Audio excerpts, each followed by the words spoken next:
Welcome to special debate. అశాంతి ఆందోళనలు తగ్గుముఖం పట్టాయి. అస్థిరత అలజడులకు తెరపడింది. ఇక దేశాన్ని పాలించేదెవరో తేల్చే సమయం రానే వచ్చింది. ఢాకాలో ఎన్నికల సందడి నెలకొంది. కొత్త ప్రభుత్వాన్ని ఎన్నుకునేందుకు కోటి ఆశలతో ఎదురుచూస్తున్నారు బంగ్లాదేశీయులు. ఇంతకీ ఓట్ల యుద్ధంలో ఎవరికి పట్టం కడతారు? బీఎన్పీ పూర్వ వైభవం తెచ్చుకుంటుందా? నేషనల్ సిటిజన్ పార్టీ సత్తా చాటుతుందా? హసీనా ప్లేస్ భర్తీ చేసేదెవరు? కౌన్ బరేగా బంగ్లా బాద్షా అనే ప్రశ్నలు సర్వత్రా వినిపిస్తున్నాయి.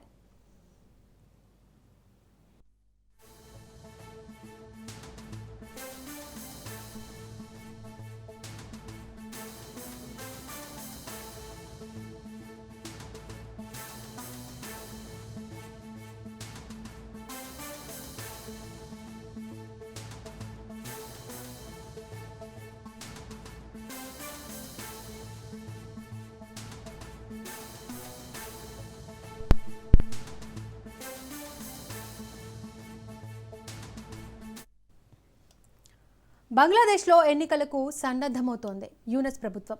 ఫిబ్రవరి 12న ఎన్నికలు జరగనున్నాయి. 12,70,00,000 మంది ఓటు హక్కు వినియోగించుకున్నారు.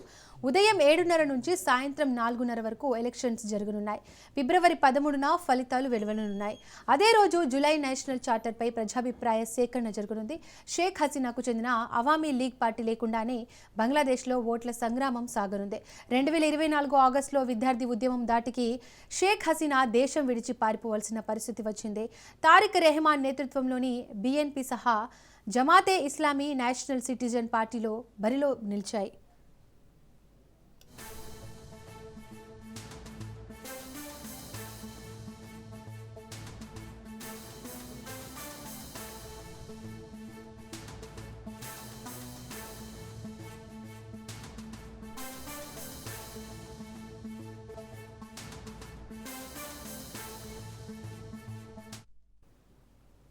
బంగ్లాదేశ్ పార్లమెంటు 350 స్థానాలను కలిగి ఉంది.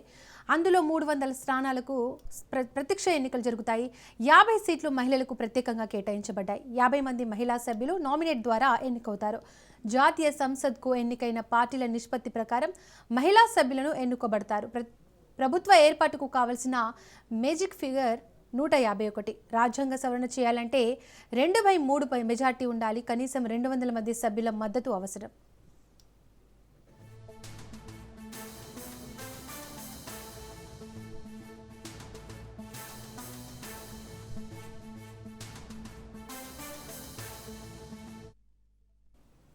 పాకిస్తాన్ నుంచి విడిపోయి 1971లో బంగ్లాదేశ్ ఆవిర్భవించింది. నాటి నుంచి అనేక ఆటుపోట్లు ఎదుర్కొంది. సైనిక కుట్రలు, మత ఛాందస వాదంతో బంగ్లాదేశీయులు గజగజ వణికిపోతున్నారు. ఆర్థిక అసమానతలకు తోడు పేదరికం, అవినీతి, కక్ష సాధింపు రాజకీయాలు ఢాకాలో అగ్నికి ఆగ్నం పోశాయి. బీఎన్పీ విజేతగా నిలుస్తుందని సర్వేలు చెబుతున్నా విమర్శలు ఆందోళన కలిగిస్తున్నాయి. తూర్పు పాకిస్తాన్గా ఉన్న కాలంలో అప్పటి పాక్ పాలకులు అణచివేతకు పాల్పడినా బీఎన్పీ ఆ దేశంతో అంటగాకిందని, అవినీతిలో కూరుకుపోయిందని బంగ్లాదేశీయులు గుర్తు చేసుకుంటున్నారు. అలాగే పాకిస్తాన్ అనుకూల పార్టీగా జమాతే ఇస్లామీపై ముద్రపడింది. ఇక హసీనా ప్రభుత్వాన్ని కూల్చడంలో కీలక పాత్ర పోషించిన జెన్జీ బ్యాచ్కు ఎన్నికల్లో పెద్దగా ఆదరణ దక్కడం లేదు. నేషనల్ సిటిజన్ పార్టీకి ఆశించినంత మద్దతు లభించడం లేదు.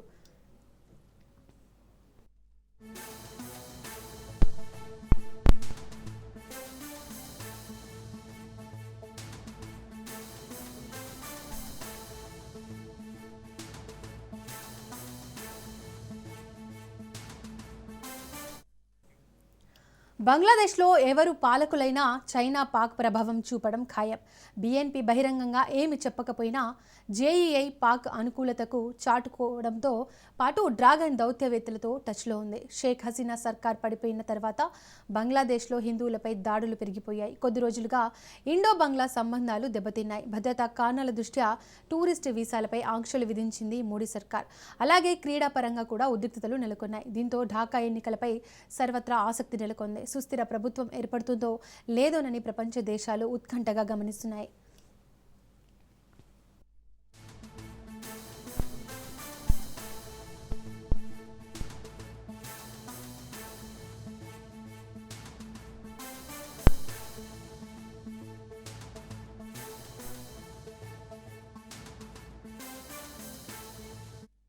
రైట్, ఇక ఇదే అంశానికి గురించి చర్చించడానికి మనతో పాటు మామిడి గిరిధర్ గారు విశ్లేషకులు జూమ్ లైన్లో సిద్ధంగా ఉన్నారు.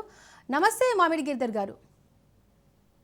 నమస్తే అమ్మా. నమస్తే గిరిధర్ గారు, షేక్ హసీనాకు బ్రేకులేశారు, ఖలీదా జియా కన్ను మూశారు. ఇక బంగ్లా అంతా యూనస్దేనా? ఢాకాను గుప్పిట్లో పెట్టుకొని మహమ్మద్ ఏలుతున్నారా? అంటే ఒకటమ్మా, ఎన్నికలలో రేపే ఎన్నికలు జరగబోతున్నాయి. ఎన్నికలలో ఈ మహమ్మద్ యూనిస్ అయితే నిలబడలేదు కాబట్టి ఆయన గెలిచేటువంటి అవకాశాలు లేవు. కానీ ఆయన పార్టీ అని చెప్పుకుంటున్నటువంటి నేపాల్ పార్టీ ఒకటి, నేపాల్ డెమోక్రాట్ పార్టీ ఒకటి బరిలో ఉన్నది. అది వాళ్ళకి పెద్ద బలం లేదు, వాళ్ళకి పెద్ద సపోర్ట్ లేదు. ఈ రోజు బిఎన్పి, బంగ్లాదేశ్ నేషనలిస్ట్ పార్టీ అన్నది ఏదైతే ఉందో, ఖలీదా జియా పార్టీ, ఖలీదా జియా కుమారుడు అయినటువంటి రెహమాన్ అతను నిలబడుతున్నాడు. కానీ సర్వేలన్నీ కూడాను ఎవరికి కూడా కంప్లీట్ స్వచ్ఛమైన మెజారిటీ వస్తుంది అని చెప్పేటువంటి పరిస్థితుల్లో లేవు. కాబట్టి బహుశా సంకీర్ణ ప్రభుత్వం రావచ్చేమో అని అందరూ అనుమానిస్తున్నారు. దీంట్లో జమాతే ఇస్లామీతో సహా 11 పార్టీలు ఒక కూటమి ఉన్నది. వాళ్లకు పెద్ద సవాల్ అన్నది మనకు బిఎన్పి పార్టీ. కీలకంగా ఏంటంటే దీనిలో అవామీ లీగ్, షేక్ హసీనా పార్టీ దీంట్లో నిలబడట్లేదు, వాళ్ళని బ్యాన్ చేసింది ఆ ప్రభుత్వం. కాబట్టి ఆ దేశంలో ఇప్పటికి కూడా షేక్ హసీనా అంటే చాలా గౌరవం ఉన్నటువంటి జనాభా చాలా ఎక్కువ ఉంది. వాళ్ళకి ఓటు వేయనటువంటి వాళ్ళందరూ కూడా అవామీ లీగ్ కి ఓటు వేయకుండా బిఎన్పికి ఎందుకు ఓటు వేస్తారన్నది ప్రశ్న. కానీ అవామీ లీగ్ లేదు కాబట్టి బిఎన్పిని, తర్వాత మనకు జమాతే ఇస్లాంని ఓడించడానికి వాళ్ళు ఏమైనా ఇండిపెండెంట్లకు ఇటువంటి వాళ్ళకు ఓట్లు వేస్తారా అన్నది ఒక పెద్ద ప్రశ్నగా ఉన్నది. ఇంకొక ముఖ్యమైన విషయం ఏంటంటే కనుక ఇది నిజంగా ఎన్నికలు పారదర్శకంగా జరుగుతాయా లేదా అన్నది కూడా చాలా పెద్ద ప్రశ్నగా ఉంది. ఎందుకంటే మొహమ్మద్ యూనుస్ అన్నటువంటి వ్యక్తిని ఏవో కొన్ని విదేశీ శక్తులు తీసుకొచ్చి అక్కడ స్థాపించాయి కాబట్టి వాళ్ళ ఒక అజెండా ముందు తీసుకెళ్ళడానికి కోసం అని చెప్పేసి అక్కడ ఒక స్థిరమైన ప్రభుత్వం వస్తే వాళ్ళకు దెబ్బ తగ్గుతుంది. కాబట్టి ఒక అస్థిర వాతావరణం తీసుకొచ్చి సంకీర్ణ ప్రభుత్వం తీసుకొచ్చే ప్రయత్నం చేస్తున్నారు అన్నటువంటి వాదనలు ఎక్కువగా వినిపిస్తున్నాం. అందుకనే చూసాం రీసెంట్ గా దాడులన్నీ కూడా వాళ్ళ జర్నలిస్ట్స్ మీద దాడి చేశారు, వాళ్ళ టీవీ హౌసెస్, తర్వాత మీడియా హౌసెస్ మీద దాడులు జరిగాయి. అంటే అందరినీ బెదిరించడం అన్నమాట, ఒక విధమైనటువంటి నెగటివ్ ధోరణిలో తీసుకెళ్లేటువంటి ప్రయత్నం జరిగింది.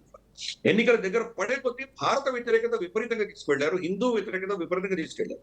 అందుకనే మనం చూసాం ఈ T20 వరల్డ్ కప్ లో కూడాను వాళ్ళు పార్టిసిపేట్ చేయలేదు. ముస్తఫిజుర్ రెహమాన్ అన్నటువంటి వాళ్ళ బౌలర్ ని కోల్కతా నైట్ రైడర్స్ తీసేసినందుకు బంగ్లాదేశ్ దాని నుంచి విరమించు. దానికి ప్రత్యామ్నాయాలు ఉన్నాయి. కోర్టులో కేసు వేయొచ్చు, భారతదేశంలో కోర్టులో కేసు వేయొచ్చు, లేదా ఇంటర్నేషనల్ క్రికెట్ ఆర్బిట్రేషన్ లో కేసు వేయొచ్చు, ICC ఇంటర్నేషనల్ క్రికెట్ కౌన్సిల్లో కేసు వేయొచ్చు. ఆ కేసు తేలిన తర్వాత వాళ్ళు నిర్ణయించుకోవచ్చు. వాళ్ళు క్వాలిఫై అయ్యి కూడా మేము భారతదేశంలో ఆడము అని ఆఖరి క్షణంలో చెప్పడం మనం అందరూ చూసాం. కాబట్టి ఇవంతా కూడా ఏంటంటే ఆ ఎన్నికల మీద ఏదో విధమైనటువంటి భారత వ్యతిరేకత తీసుకురావాలి, భారతదేశానికి వ్యతిరేకంగా ఒక అజెండా తీసుకురావాలన్న ప్రయత్నం జరుగుతోంది. ఏ పార్టీ గెలిచినా భారతదేశానికి దగ్గరగా వెళితే కనుక ఆ భారతదేశానికి ఓట్లు రావు అన్నటువంటి ఒక నెరేటివ్, ఒక కింద ఒక సిచ్యుయేషన్ అంతా క్రియేట్ చేశారు. అందుకని ఆ దృష్టిలో మనం చూడాలి. ఇంకొక కీలకమైన అంశం ఏం జరిగిందంటే ఎన్నికలకి జస్ట్ 2 రోజుల ముందర యూనుస్ ప్రభుత్వము అమెరికన్ ప్రభుత్వంతో ఒక ఒప్పందం చేస్తుంది. 2 రోజులు ఆగలేకపోయారు వాళ్ళు. 2 రోజులు కొత్త ప్రభుత్వం వస్తుంది కదా, కొత్త ప్రభుత్వం ప్రజలచే ఎన్నుకోబడ్డటువంటి ప్రభుత్వము వాళ్ళు నిర్ణయించుకోవచ్చు కదా ఆ దేశానికి ఏం కావాలి ఏం వద్దని. ఇప్పుడు 15-20 బోయింగ్ విమానాలు వాళ్ళు కొంటామని చెప్పి వాళ్ళకి ఆర్డర్ ఇచ్చారు. 3.5 మిలియన్ బ్యారెల్స్ చమురు వాళ్ళ దగ్గర కొంటామంటుంది. ఇలాగే మనం ఇంకా వాళ్ళ దగ్గర ఇంకేదో ఎనర్జీ నీడ్స్ కొంటామంటుంది అమెరికా నుంచి. అలాగే వీళ్ళ కాటన్ ఉత్పత్తులన్నీ కూడాను అమెరికా నుంచి పత్తి కొనుక్కొని ఆ పత్తితోటే మేము ప్రాసెస్ చేస్తాము అని చెప్పి వాళ్ళు పాటిస్తున్నారు. అంటే ఇవన్నీ కూడా ఎవరు నిర్ణయించాలి? ఒక ప్రజలచే ఎన్నుకోబడ్డ ప్రభుత్వం నిర్ణయించాలి. ప్రజలతో సంబంధం లేనటువంటిది ప్రజలచే ఎన్నుకోబడ్డటువంటి షేక్ హసీనాను తీసేసి ఆ స్థానంలో వచ్చి ఆ చట్టానికి వ్యతిరేకంగా, చట్టానికి విరుద్ధంగా కూర్చున్నటువంటి వ్యక్తి నిర్ణయిస్తుంటే మరి ఆ దేశం ఏమవుతుందో అని అర్థం చేసుకోవచ్చు. మొహమ్మద్ యూనుస్ యొక్క ఆయన పాత్ర ఏంటి, ఆయన పొజిషన్ ఏంటి? Chief adviser to the government of Bangladesh. ఆయన ప్రధానమంత్రి కాదు, లేదా ఇంటర్నల్ ప్రైమ్ మినిస్టర్ కూడా కాదు, చీఫ్ అడ్వైజర్. వాళ్ళ చట్టంలో ఎక్కడ కూడా చీఫ్ అడ్వైజర్ కి అన్నటువంటి ఒక స్థానం లేదు బంగ్లాదేశ్ చట్టంలో. కానీ ఏ హోదాలో ఇటువంటి నిర్ణయాలు తీసుకుంటున్నాడు? ఇవన్నీ కూడా రేపు వచ్చే ప్రభుత్వం ఛాలెంజ్ చేయొచ్చు, కోర్టులలో ఛాలెంజ్ చేయటువంటి అవకాశం ఉంది. కానీ ఒకసారి దేశంలో ఎవరు దాన్ని పాలిస్తున్నారో వాళ్ళిద్దరికి ఒకసారి సంతకాలు పెట్టేసుకున్న తర్వాత ఇంకో పాశ్చాత్య దేశానికి ఆ దేశంలో ఏ ప్రభుత్వం వస్తుందో అంత సంబంధం లేదు. ఒకసారి అగ్రిమెంట్లు సంతకాలు పెట్టిన తర్వాత దాన్ని మనం పాటించక తప్పదు. కాబట్టి గతంలో కూడా మనం చూసాం, జవహర్లాల్ నెహ్రూ గారు ఏదో చైనాతోటో పాకిస్తాన్ తోటో ఒప్పందాలు చేసుకున్నవన్నీ కూడా తర్వాత వచ్చిన ప్రభుత్వాలను కూడా దాన్ని గౌరవించాయి కదా. కాబట్టి అలాగే ఇక్కడ కూడా మొహమ్మద్ యూనస్ ఈ రోజు సంతకం పెట్టిపోయినటువంటివన్నీ కూడాను రాబోయే యొక్క ప్రభుత్వం మెడలో కుదిబండగా తయారయ్యేటువంటి ప్రమాదం మనకు కనిపిస్తుంది. అటువంటి నిర్ణయాలను తీసుకుంటున్నాడు. కొన్ని secret NDA non disclosure agreements కొన్ని సంతకాలు పెట్టారు వాళ్ళు. సో అమెరికాకి ఏమేమి ఇస్తున్నారో మనకు తెలియట్లేదు. బహుశా అక్కడ Saint Martin island Sheikh Hasina చెప్పినట్లు సెయింట్ మార్టిన్ ఐలాండ్ ఇచ్చారా, లేదా అమెరికన్ స్థావరాలు ఇక్కడ వచ్చి పెట్టుకోవడానికో వాళ్ళ ఇంటెలిజెన్స్ వర్గానికి సంబంధించినటువంటి రడార్స్, లిజనింగ్ పోస్ట్స్ లాంటివి ఏమైనా పెట్టుకోవడానికి పర్మిషన్ ఇచ్చారా, ఇవన్నీ కూడా పెద్ద ప్రశ్నలు. ఇంకా అగ్రిమెంట్ లో కొన్ని మనకు తెలిసినటువంటి అంశాలు ఏంటంటే స్టాండర్డ్స్, ప్రతి దేశంలో స్టాండర్డ్స్ ఉంటాయి. మనకు ఇండియన్ స్టాండర్డ్స్ ఉంటాయి, మనకు భారతీయ స్టాండర్డ్స్ ఉంటాయి, అలాగే వాళ్ళ దేశంలో కూడా స్టాండర్డ్స్ ఉంటాయి. ఈ స్టాండర్డ్స్ అన్ని కూడా అమెరికన్ స్టాండర్డ్స్ పాటించాలని చెప్పేసి ఆ ఒప్పందంలో ఉంది. చైనా అనేది చాలా కొనుగోలు చేస్తుంది బంగ్లాదేశ్ నుంచి. భారతదేశం తర్వాత సెకండ్ బిగ్గెస్ట్, రెండవ పెద్ద వాళ్ళకు ఉన్నటువంటి మైత్రి, ఒక విధమైనటువంటి ఎకనామిక్ రిలేషన్షిప్ చైనాతో. చైనా నుంచి వచ్చే వస్తువుల యొక్క స్టాండర్డ్స్ కూడా అమెరికన్ స్టాండర్డ్స్ తో అనుసంధానమై ఉంటేనే వీళ్ళు కొనుక్కోగలరు. అటువంటి ఒక వాళ్ళ మీద ఇంపోజ్ చేశారు. రెండవది దాంట్లో చూస్తే మనకు డేటా షేరింగ్. బంగ్లాదేశ్ నుంచి ఏ డేటా వెళ్ళినా కానీ ఆ డేటా అంతా అమెరికాకి షేర్ చేస్తామని వాళ్ళు ఒప్పుకున్నారు. అంటే మన దేశం నుంచి కూడా డేటా అన్నది ఈశాన్య రాష్ట్రాలకు వెళ్ళడానికో లేదా ఇతరత్ర వెళ్ళడానికో సీ కేబుల్స్ ఉంటాయి, ల్యాండ్ కేబుల్స్ ఉంటాయి, వాటిల్లో వెళ్తూ ఉంటుంది డేటా.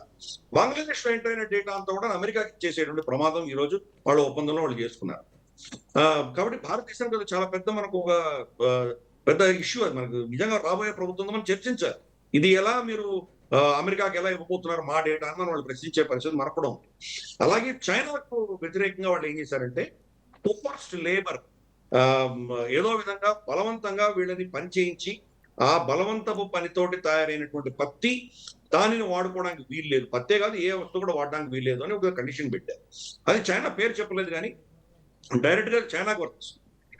చైనాలో ఉన్నటువంటి షింజియాంగ్ ప్రావిన్స్ లో యూగర్ ముస్లిమ్స్ ఎవరైతే ఉన్నారో వాళ్ళని అదే పనిగా లేబర్ క్యాంప్స్ పంపించి వాళ్ళని చిత్రహింసలు పెట్టి వాళ్ళతో పనిచేయిస్తున్నారు.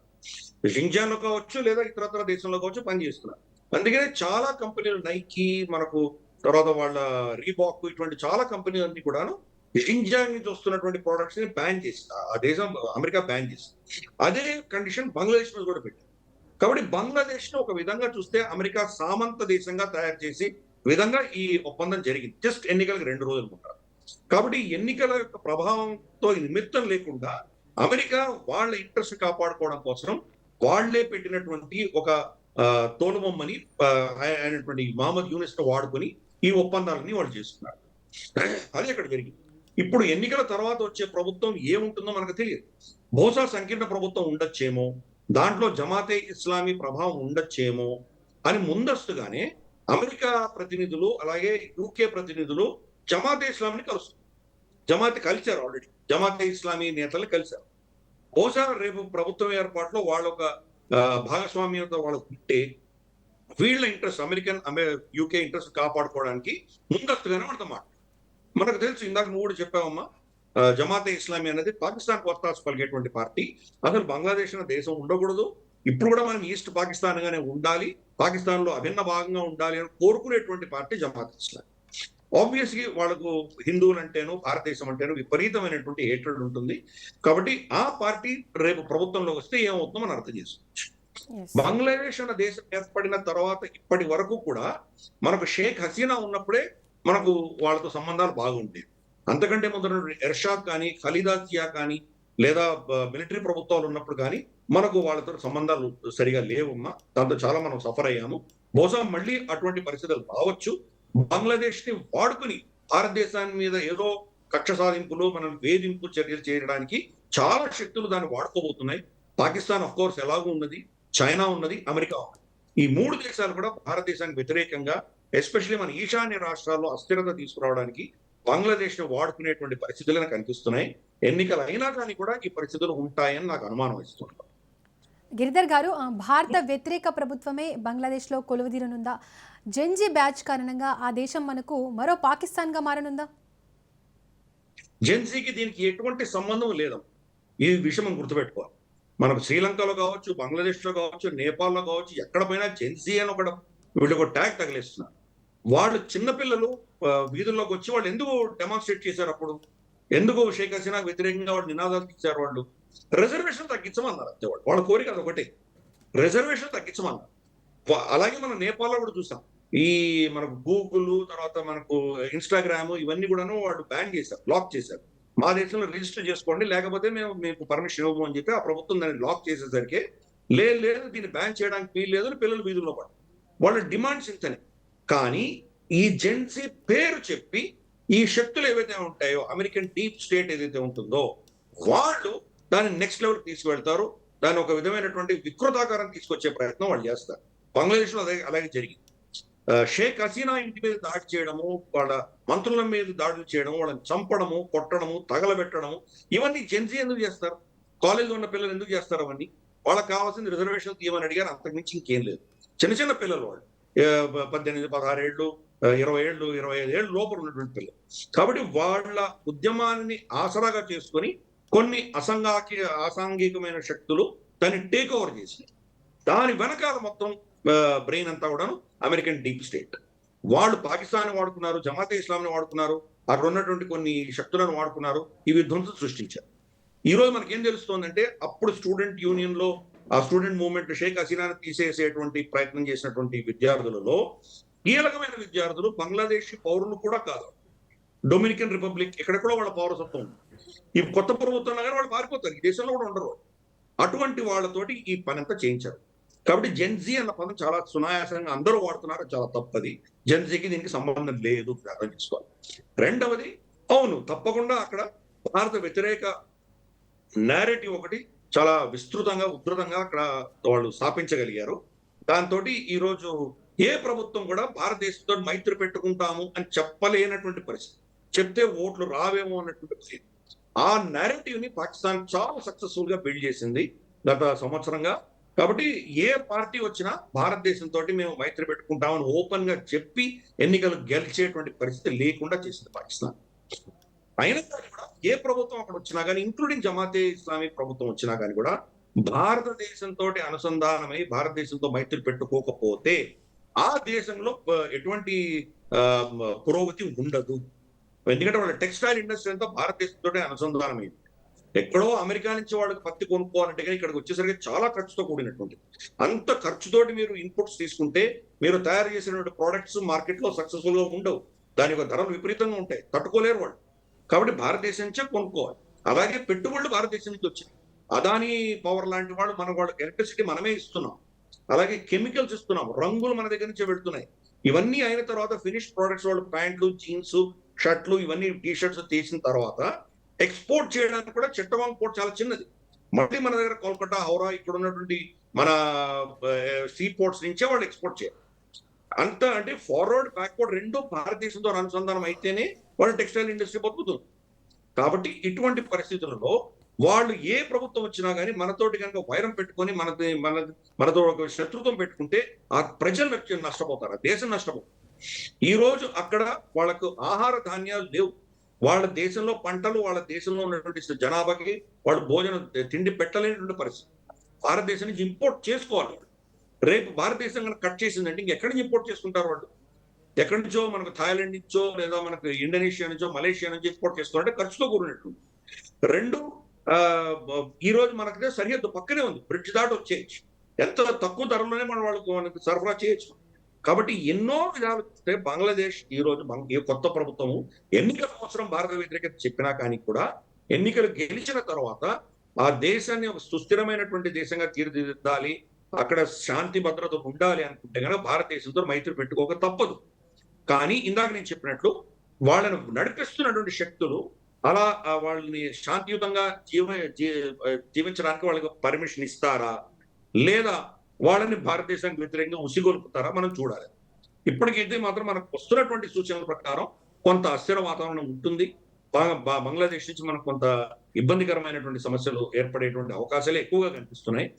ఈ శక్తులన్నీ కూడాను బంగ్లాదేశ్ ని పావుగా వాడుకునేటువంటి సూచనలు మనకు కనిపిస్తున్నాయి.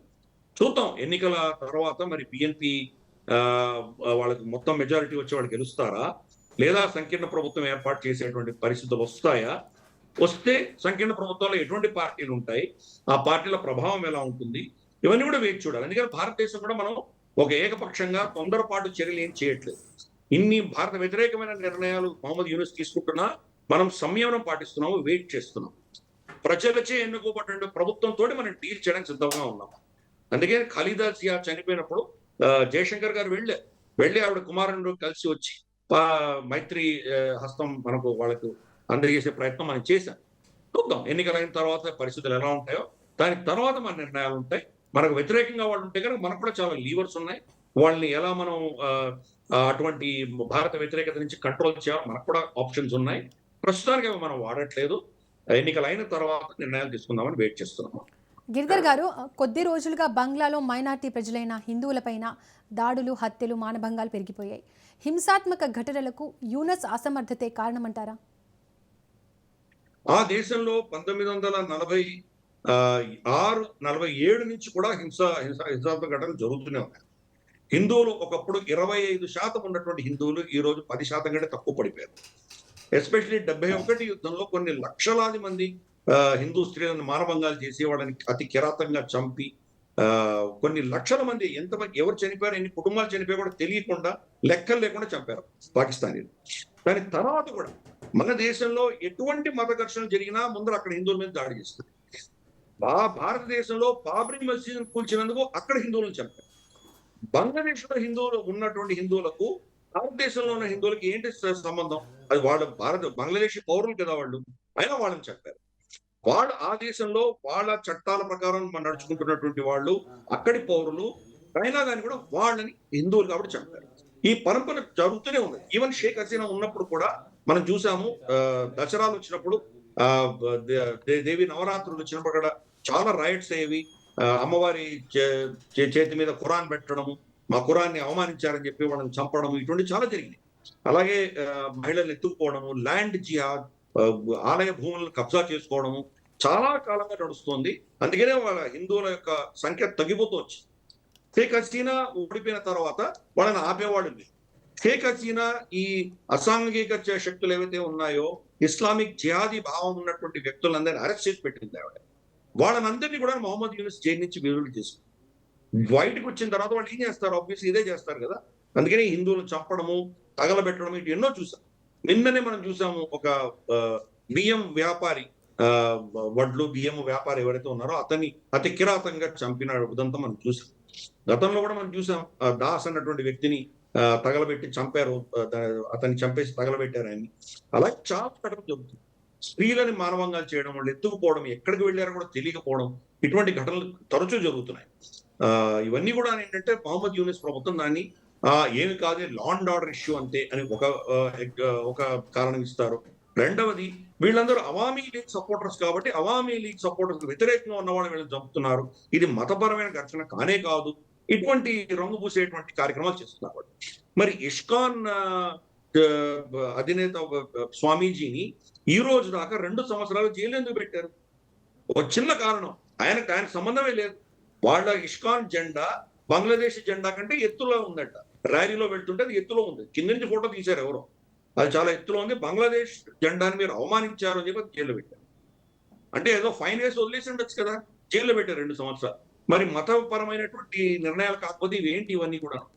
కాబట్టి ఇవి ఇంత మత ఘర్షణలు జరుగుతున్నా, హిందువుల పట్ల ఇంత జరుగుతున్నా కానీ కూడా అతన్ని తీసుకొచ్చి పెట్టినటువంటి శక్తులు ఎవరు కూడా మాట్లాడరు. అమెరికా కానీ, యూరోపియన్ యూనియన్ కానీ, చైనా కానీ వీళ్ళు ఎవరు మాట్లాడట్లేదు. అదే ఒక క్రిస్టియన్ జరిగితే కనుక వీళ్ళు తప్పకుండా స్పందించుంటారు. జరుగుతుంది కాబట్టి భారత్ సాయంతోనే 1971లో స్వతంత్ర దేశంగా ఏర్పడిన బంగ్లాదేశ్ మనపైనే యుద్ధం ప్రకటించడంలో రాజనీతి ఎక్కడ చెడినట్లు? రాజనీతి ఏం లేదమ్మా, జిహాదీ మనస్తత్వం వాళ్ళకి ఎప్పుడో నరనరాలుగా జీర్ణించుకునే ఉంది. షేక్ హసీనా ఉన్నప్పుడు మాత్రమే ఆవిడకి తెలుసు, ఇంత పెద్ద సరిహద్దు ఉన్నటువంటి దేశంలో ఉన్నటువంటి నైబర్ ని, మన పొరుగు దేశాన్ని మనం విస్మరించలేము అని ఆవిడకి తెలుసు. కాబట్టి కొంత మెయింటైన్ చేసింది. కానీ మిగతా వాళ్ళందరూ కూడా ఇటువంటి భావజాలంతోనే నడిచింది. ఖలీదా జియాకి ఆవిడ వ్యక్తిగతంగా ఆవిడ ఏమనుకుందంటే, తన భర్తను భారతదేశం యొక్క రానే చంపించింది అని ఆవిడ అనుకుంటోంది. అనుకుంది బతుకున్నంత కాలం. అందుకనే భారత వ్యతిరేకత ఆవిడలో ఉంది. ఈ జమాతే ఇస్లామీ చెప్పాను కదా, వాళ్ళు పాకిస్తాన్ ఒత్తాసు పలికేటువంటి పార్టీ అది. ఈ మత ఛాందసం విపరీతంగా ఉంది. కాబట్టి ఇది మనం అనుకుని మనకు కావాలన్నా వద్దనుకున్నా కానీ కూడా ఆ దేశంలో పాకిస్తానీ భావజాలం ఉన్నది. పాకిస్తాన్కి విడిపోయారు కానీ భారతదేశంతో మైత్రి వాళ్ళకి ఇష్టం లేదు. అది ఈ విషయం అర్థం చేసుకోవాలి. బంగాల్ విభజన 1900 మొదటి దశకంలో జరిగినటువంటి అప్పుడే చాలా మత ఘర్షణలు జరిగాయి. తర్వాత వందే మాతరం ఉద్యమం తీసుకొచ్చి దాని రెండు మళ్ళీ బంగాల్ని కలిపేటువంటి ప్రయత్నం చేశాము. అదే సరిహద్దుల్లో మళ్ళీ బ్రిటిష్ వాళ్ళు వెళ్ళిపోయినప్పుడు పార్టీషన్ చేసి ఈస్ట్ పాకిస్తాన్ చేశారు. ఈస్ట్ పాకిస్తాన్ లో వాళ్ళు 25 సంవత్సరాలు జీవించారు. అంటే పాకిస్తానీలుగా జీవించారు 1971 వరకు. కాబట్టి భావజాలం ఎక్కడ ఉంది? వాళ్ళ భాషపరమైన విభేదాలు మాత్రమే. మేము ఉర్దూ తీసుకోమే, బెంగాలీ మాకు కావాలి అని వాడు కోరుకున్నారు. అదే కనుక ఈస్ట్ మనకు పాకిస్తానీ పంజాబ్ వీళ్ళ బెంగాలీ భాషను గౌరవించుంటే బహుశా ఈ రోజు ఇప్పుడు కూడా ఇంకా ఈస్ట్ పాకిస్తాన్ గానే ఉండేది, బంగ్లాదేశ్ అయి ఉండేదే కాదు. ఒక భాషపరమైన విభేదాలు తప్ప మతపరమైనటువంటి విభేదాలు లేవు వాడకు. కాబట్టి ఈ రోజు చూస్తున్నటువంటి కూడా ఆ మత ఛాందసం వల్ల జరుగుతుంది. షేక్ హసీనా ఉన్నప్పుడు భారత ప్రభుత్వం షేక్ హసీనా ఇద్దరు కలిసి ఆ దేశంలో కొంత ఎకనామిక్ పురోగతి తీసుకొచ్చే ప్రయత్నం చేశాము. వాళ్ళని సమర్థించాము. మనకు తిరుపూరు, కోయంబత్తూరు, ఈరోడ్, సేలం ఇక్కడ మన టెక్స్టైల్ ఇండస్ట్రీ, సూరత్ ఇక్కడ కొంత దెబ్బతిన్నా కానీ కూడా బంగ్లాదేశ్ ముందుకు తీసుకువెళ్లే ప్రయత్నం మనం చేశాం. మనమే వాళ్ళకు పెట్టుబడులు పెట్టాము, వాళ్ళకు కెమికల్స్ అన్ని ఇచ్చాము, పత్తి ఇచ్చాము, ఎలక్ట్రిసిటీ సరఫరా చేశాము. వాళ్ళు తయారు చేసిన ఫైనల్ ముడిసరుకు ఫినిష్డ్ ప్రొడక్ట్స్ అన్ని కూడాను మన ఎయిర్పోర్ట్స్ నుంచి, మన షిప్స్ నుంచే మనమే తీసుకెళ్లి వాళ్ళు అమ్మాము. మనం చాలా సాయం చేశాము. సాయం చేసినందుకు మన దేశంలో ఉన్న చాలా బంగ్లాదేశీలు వెనక్కి కూడా వెళ్ళిపోయారు. ఉద్యోగాలు అక్కడ బాగా ఉన్నాయి. మమతా బెనర్జీ నడిపిస్తున్నటువంటి వెస్ట్ బెంగాల్ ఎంత దారుణమైన పరిస్థితుల్లో చూస్తున్నాం. అక్కడ ఇండస్ట్రియలైజేషన్ అవ్వట్లేదు, ఎవరు పెట్టుబడులు పెట్టట్లేదు. అది దారుణమైన పరిస్థితి. బంగ్లాదేశ్ అంతకంటే బాగుంది. అందుకని ఇక్కడి నుంచి వలస వెళ్ళారు. కేసీఆర్ గారు కూడా ఒక సమయంలో చెప్పారు కదా, భారతదేశం కంటే చాలా అద్భుతంగా బంగ్లాదేశ్ ఉంది అన్నారు. కానీ చాలా తప్పది స్టేట్మెంట్. ఎనీవే, వాళ్ళది పురోగతికి కారణం మనం. వాళ్ళకి సహాయం చేసి వాళ్ళకు ఎకానమీని పెంపొందించే దిశగా మనం ప్రయత్నం చేసి, అటువంటి ప్రయత్నాన్ని ఇప్పుడు మొహమ్మద్ యూనుస్ దాన్ని సర్వనాశనం చేస్తున్నాడు. ఎందుకు? వ్యక్తిగతమైన లాభం కోసం. ఏ శక్తులు దాన్ని ప్రస్తావించాయో అతన్ని వాళ్ళ యొక్క లాభాల కోసం చేస్తున్నాడు. బంగ్లాదేశీ ప్రజల కోసం అతను చేయట్లేదు. ఈ విషయం స్పష్టంగా అర్థం చేసుకోవాలి. అతను చేసిన చర్యలన్నీ కూడాను బంగ్లాదేశ్ ప్రజలకు వ్యతిరేకంగా ఉన్నాయి. గతంలో వాళ్లకు సాయం చేద్దామనే ప్రయత్నం చేశాం. షేక్ హసీనా ప్రభుత్వం కూలిపోయిన తర్వాత కూడా బంగ్లాదేశీ క్రికెట్ టీం ని మనం పిలిపించి మన దేశంలో ఆడించాం. వాళ్ళు బైలాటరల్ సిరీస్ జరిగింది. ఇన్ఫాక్ట్ మనకు హైదరాబాద్ లో కూడా ఒక వన్డే ఇంటర్నేషనల్ జరిగింది. అటువంటిది ఈ రోజు అక్కడ కూడా పరిస్థితుల్ని కంప్లీట్ గా సర్వనాశనం చేసింది మొహమ్మద్ యూనుస్ ప్రభుత్వం. కాబట్టి మనం మైత్రి కోరుకుంటాం. ఒక చేతితోటైతే మనం చప్పట్లు కొట్టలేం కదా. ఇంకో వ్యక్తి కూడా ముందుకు రావాలి.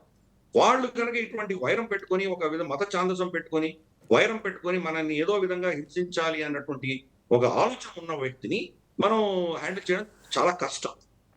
క్రమేపీ వాళ్ళకి బుద్ధి వచ్చి ఆ దేశమే మనకు ఎవరితోటి మైత్రి ఉంటే మన శ్రేయస్సు బాగా ఉంటుంది అని వాళ్ళు అనుకుంటారో వాళ్ళకు బుద్ధి వచ్చినప్పుడే ఆ దేశం బాగుపడుతుంది. కానీ అంతకంటే ఏం చేయలేము. మనం ఆల్రెడీ మాల్డీవ్స్ లో చూసాం. మొహమ్మద్ ముయిజో రాష్ట్రపతి అయినప్పుడు భారత వ్యతిరేకత తీసుకొచ్చి ఇండియా అవుట్ క్యాంపెయిన్ చేసి భారతదేశానికి రాకుండా బీజింగ్ వెళ్ళాడు ఆయన.